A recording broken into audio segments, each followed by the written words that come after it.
Good morning everyone! Magandang umaga sa inyong lahat.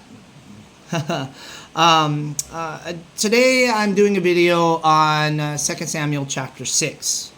Ito yung chapter na sa salita ng Diyos is very dear to my heart kasi meron ako yung lesson na sa buhay ko galing na sa chapter to. So, I hope I said that right. Nasa Tagalog ako, ma-English, Taglish, yun lang po. So, 2 Samuel chapter 6 is a very dear chapter to my heart. Ito yung chapter is speaking about yung Ark of the Covenant coming back to Jerusalem, David bringing it back. So, the Ark of the Covenant, in case you guys forgot, was captured by the Philistines and brought them a lot of trouble. So, what ended up happening was they tried to move the Ark of the Covenant town to town. And eventually, they sent the Ark of the Covenant back to the Israelites, and it stopped in a town, and it waited in that town long enough. So, now, during the reign of Saul, the Ark of the Covenant wasn't with the Israelites. Now, after David has now taken the throne of Israel, David decided, let's get things right. Let's bring the Ark of the Covenant back home where it belongs. Okay. So, let's get back into it.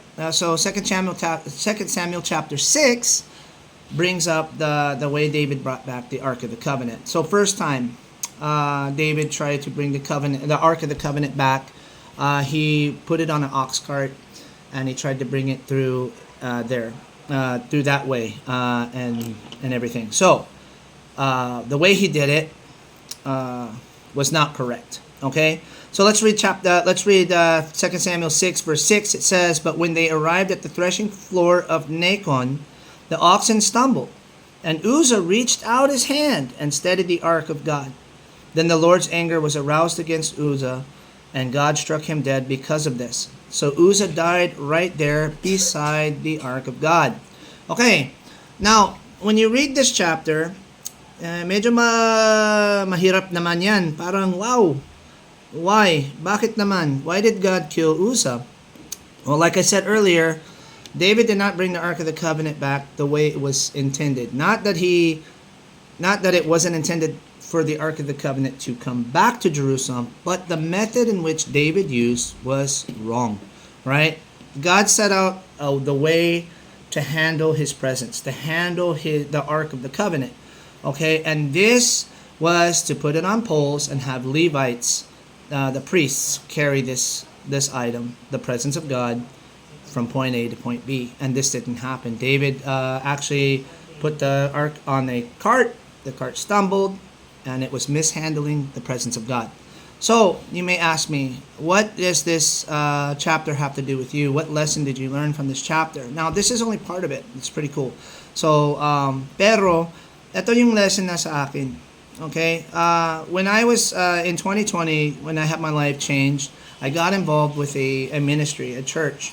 And remember, nasa pandemya, meron yung regulations, yung things that they put out, some implements galing nasa government, di ba? So number one of the biggest implements nasa kahit sino was wag na yung mass gatherings, bawal na sa mass gatherings, di ba? Pero ito yung ministry ng I was involved in decided to disobey these, and they were looking at things in a different perspective, not a correct perspective. And what ended up happening was they would mass gather. Now, medyo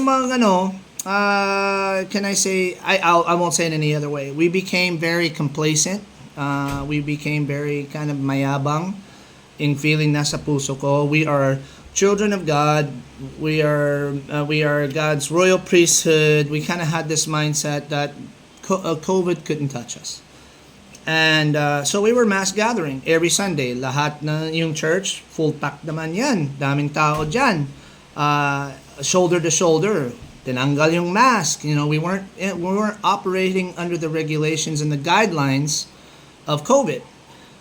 So after a year, all of a sudden, I contracted COVID.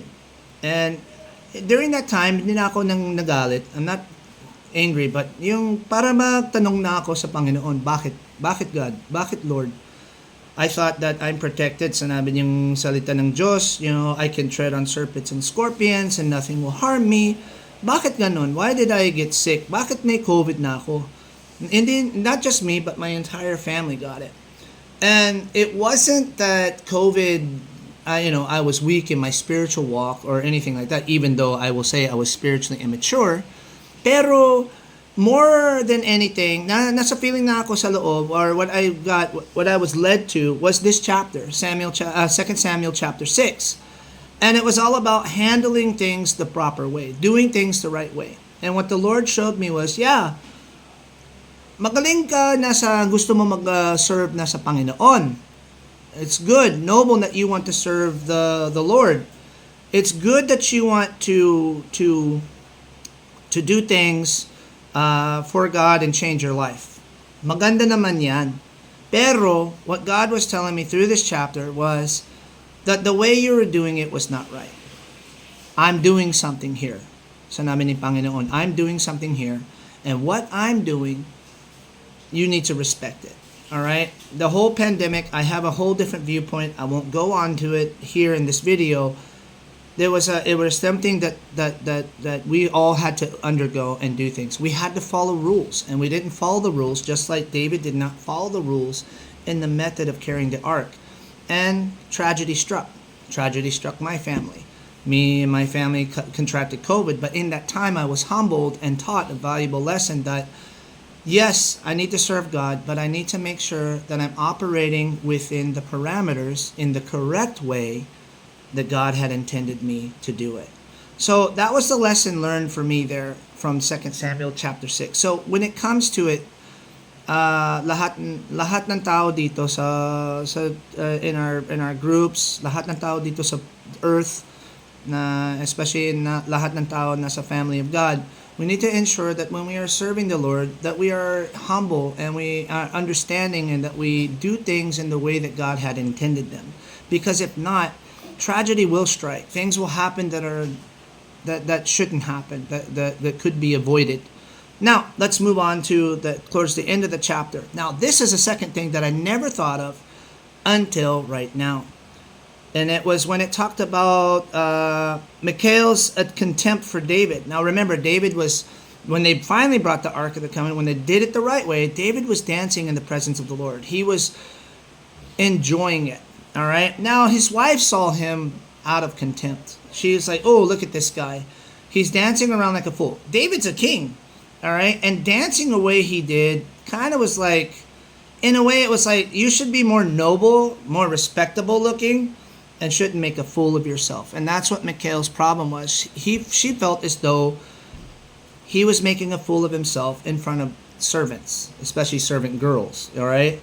Now it did say here, she said, you exposed yourself to the servant girls like any vulgar person might do. All right. That's in verse 20. Okay, in 2 Samuel 6:20.